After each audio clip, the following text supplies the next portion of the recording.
My country is dying. My country is flooding. My corals are bleaching. My country is changing.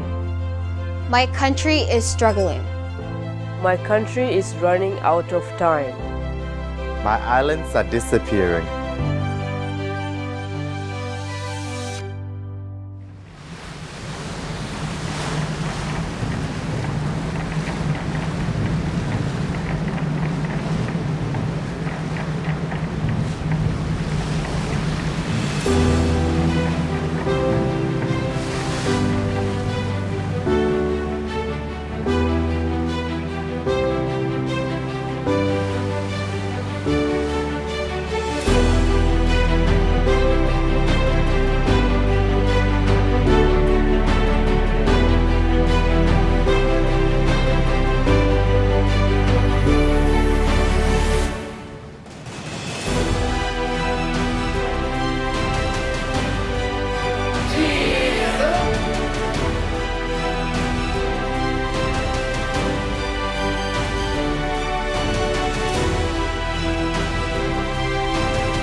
Peace Boat's Ocean and Climate Youth Ambassador Program set out to bring young leaders from small island developing states on the front line of climate change and ocean degradation together. Peace Boat, as an organization, we try to give people the opportunity to learn about issues from those that are really experiencing it. Perhaps when we started out the program, there was an emphasis on bringing the voices of small island developing states to the so-called developed world and sharing the message that from the front line of climate change.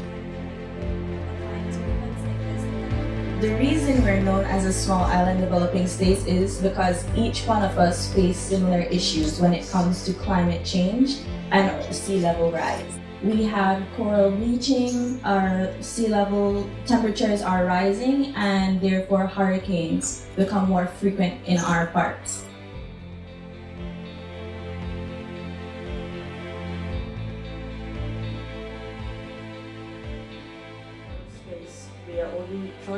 The whole world knows Maldives as a beautiful country, as a paradise of the world and such, which is true, but that will not be the case in the near future. Maldives consists of 99% sea and 1% land, so which means geographically speaking, Maldives is already a very small and fragile country, and with the increase of sea level rise, it erodes the remaining 1% that we have in our country.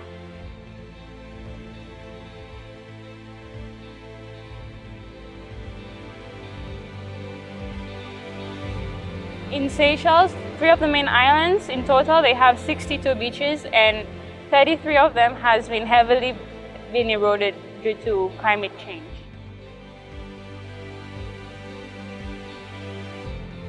Hola, my name is Kaya. We are all facing similar impacts in terms of increased cyclone presences, increased flooding, increased coastal erosion, increased sea inundation, which is causing further impacts in terms of droughts, crop growth, food security, water security.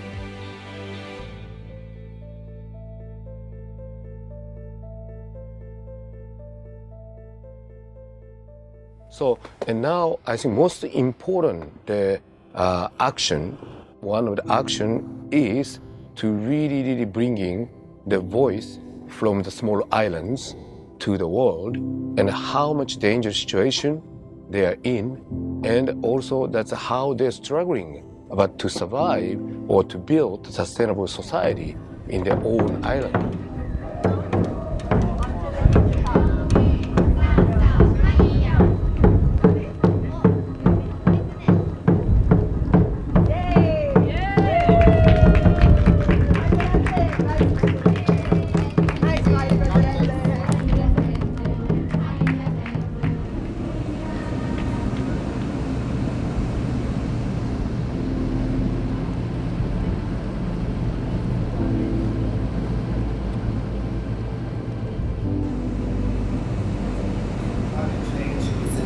greatest environmental issue as a global community. It does not discriminate, and therefore no one is immune to it, to its impact. Although countries like mine, climate change isn't about losing money. It is about our survival.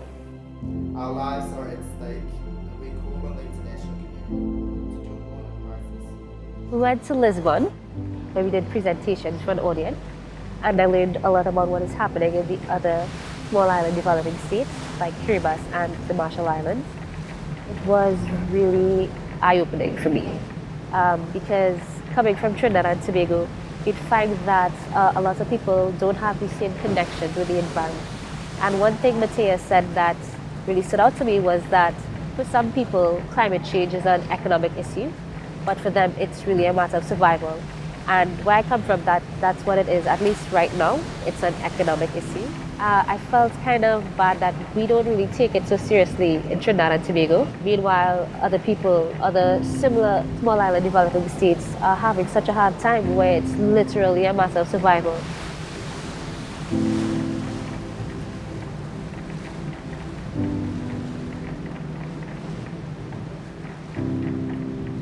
I will be talking not just about climate change, but also about the nuclear testing that happened in the Marshall Islands when we were under the US. So now there is a dome in the Marshall Islands that has been built to put all of the nuclear waste that from the bombing into this dome. But now this dome is cracking, and now a lot of the nuclear waste are pouring out of the dome and pouring into the water. So you can imagine what would happen with the sea level rising and the constant erosion of this dome, how it will affect the environment.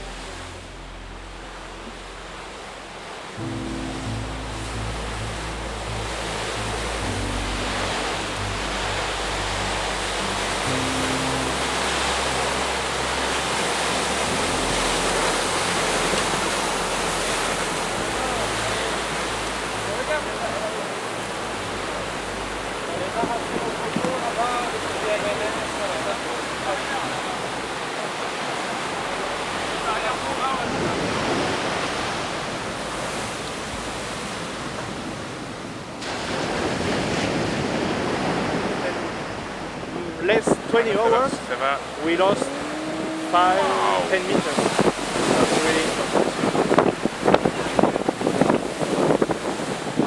So we've been learning a lot from Jérôme, the photographer, about the climate impacts felt here in Lacanau.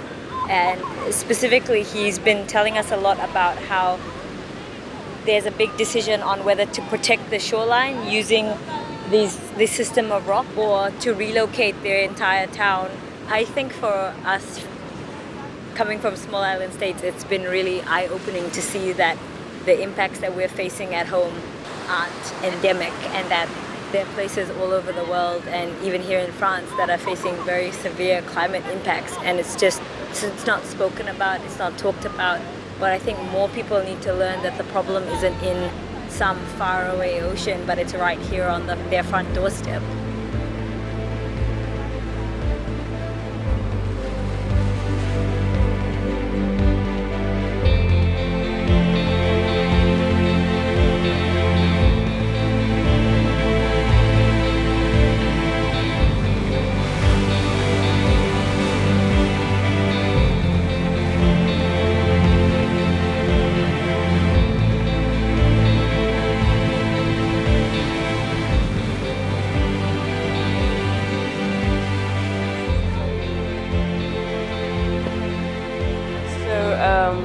I've been taking pictures for UNDP for the past 4 months now, and I've been traveling to a lot of islands within the Maldives, and I've been able to witness a lot of dramatic changes that are happening in our islands that's being unnoticed and that are being unspoken in a national level. And in Maldives currently, the government has not been taking any actions regarding this issue. And as you can see, there are a lot of garbage and rubbish accumulating in our waters, and the coral reef systems are being damaged, where a lot of fish habitats. And our islands are made of corals, and they also protect our islands from erosion and tides. But with the damages caused to the corals, our islands become even more vulnerable to climate change. And as you can see, as islanders, we really depend on the ocean for survival. Our fishing is our second main economy, followed by tourism. And I hope that these images will speak for itself in an international audience and hopefully push the policymakers in creating changes within the country. Even if the whole world goes 100% renewable, tomorrow, it will still take a few decades until the atmosphere can recover from the damage that we've done so far. And Maldives will not survive that process. It's always the young people, the NGOs that are doing something in Maldives. But without the help of policymakers, we cannot make any dramatic changes. And what we need right now is dramatic changes, especially in the case of Maldives. I was invited by the Peace Boat to participate in an event in one of the ports in London to meet with the ocean ambassadors who were on board, but also with a broad array of young people from London, from different interests in different sectors in London, to discuss the relationship between oceans and climate change, but more than anything to discuss the urgency of addressing climate change due to the high vulnerability of those people who live on low island states. The event was, I think, was a very moving event because it was a very open, sincere conversation where certainly the ambassadors shared the reality of their home, shared the urgency with which the rest of the world must come together.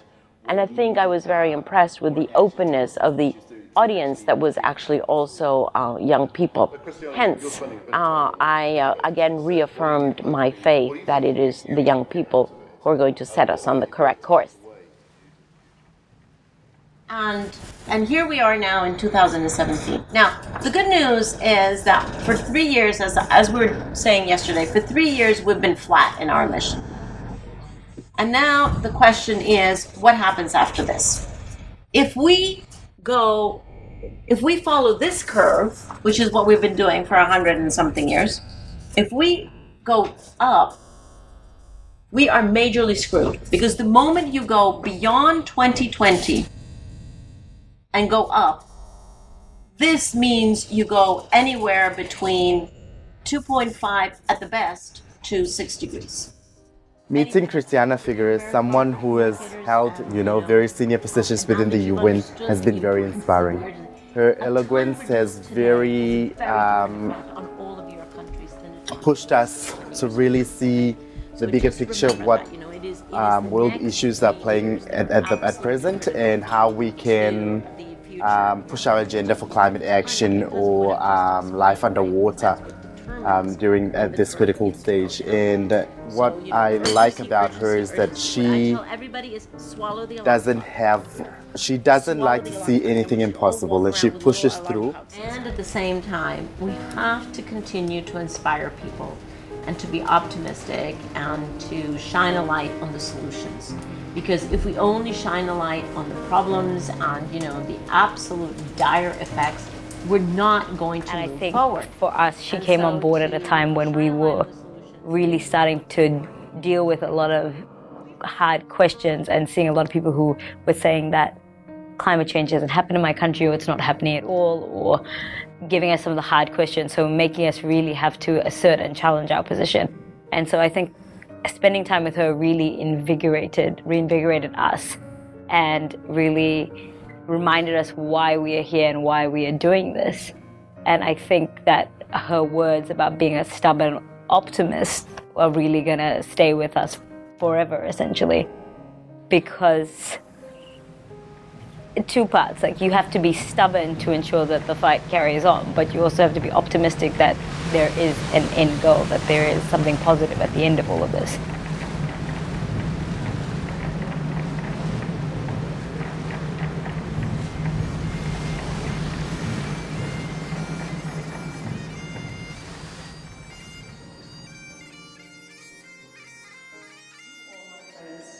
Have family and friends on each of your islands.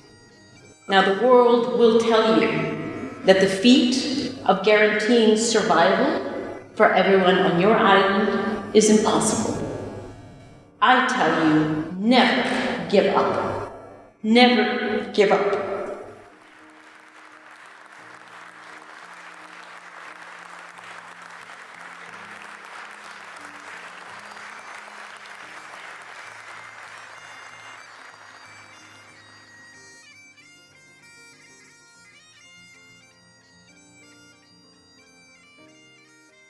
Pleasure here in the Scottish Parliament to receive such an auspicious audience of people from around the world, from Peace Boat, and talking about getting rid of nuclear weapons from the world, having a world free of nuclear weapons, but also talking about climate change and about how the two of those issues work together. Was very moving. It was something which was quite emotional actually, but at the same time it was intellectual because it made you think about what we can do and about how we can stand together to stop things such as the rising of the oceans, about climate change, and that nuclear weapons have caused a large part of the problem, and that we can all work together to ensure that that problem ceases, and then humanity will be a better place for that.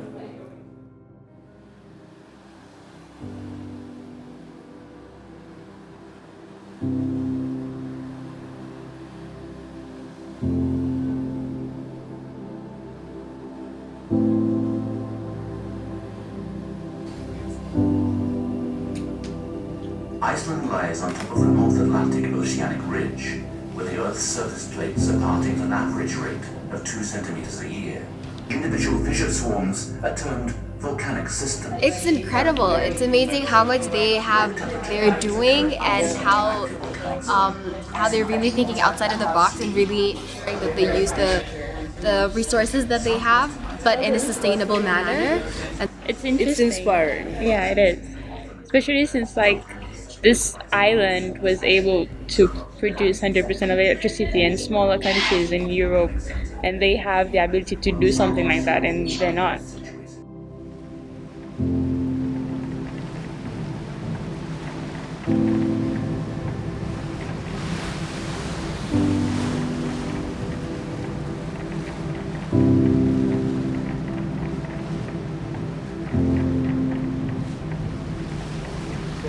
I think that the Peace Boat, the venue, floating the venue, is the best venue that really to feel the importance of the nature of this, the world, this planet, and at the same time to know about the crisis, what's going on by the climate change, and to promote about the motivation to take action.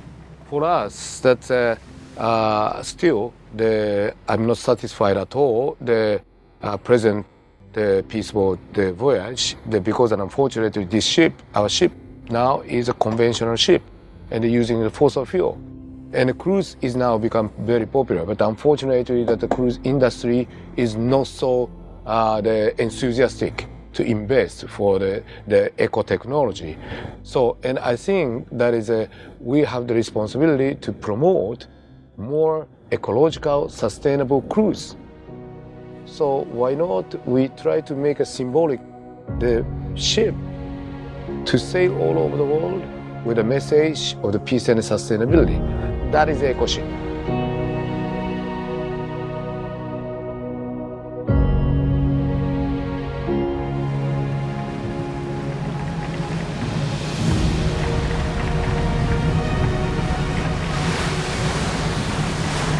I think the youth, having spent 3 weeks on board Peace Boat, I have an impression that they are inspired to continue working, doing the great work that they're doing. And importantly, they've met people along the way who are involved in the same struggle. There's a feeling that everybody needs to work on this issue, and they are working on this issue. So they've built networks. They've built networks from the countries they've visited, the people that they've met on board and within each other. And I think that is something, a big achievement from the project. Introducing the inaugural Peace Boat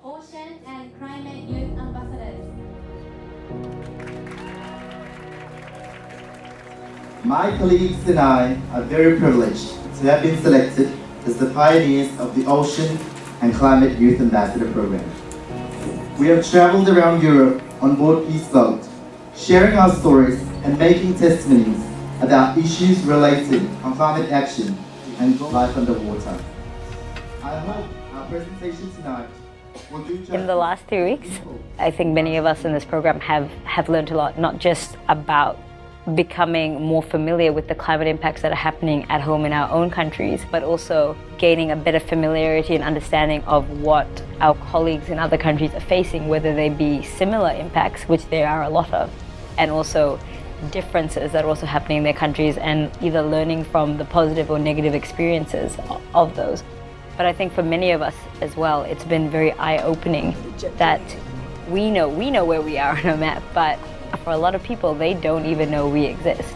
Not only are we having to advocate on climate issues that are happening in our countries, but we're having to start from square one. We're having to tell these people, we exist, we're on a map, here we are, these are the impacts that we're facing.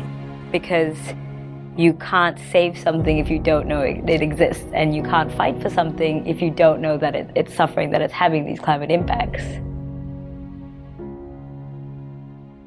Looking out my window, there sits my grandparents and my mama's graves. White rectangle they are closeted in, it's inside, gray and still. My backyard is the 4-meter history of waves crashing and breaking seawalls built with uncles, brothers, and grandpa's sweat. That one great wall 2 meters high, my family's only protection from the water, made a mockery as the water has risen level with the land and spilled over human debris, weaving a remnant, a reminder of human beings' greediness. To the developed countries, to the advanced nations, you think you know us, but you know nothing at all. Should I tell you what is happening in my backyard? What is that? You think you already know? You think you know better? No, you have no say. You have had yours when the man from the military said testing nuclear weapons, 67 of them on tiny strips of land with many parts barely a meter above sea level, is for the good of mankind and to end all world wars. How many wars have ended now due to nuclear weapons? How many? How many innocent lives killed? Remember March 1st, 1954, when they dropped the Bravo bomb? Bravo! Ever famous for leaving their mark behind like the mark on my home. The Marshall Islands is now a wary mother of a dome, all from the bombing for the good of mankind. With a sign that said, do not return for 25,000 years, it has been 63 years. We have 24,963 years left until we can go back home to ruin it. The island, the land, this dome burdens.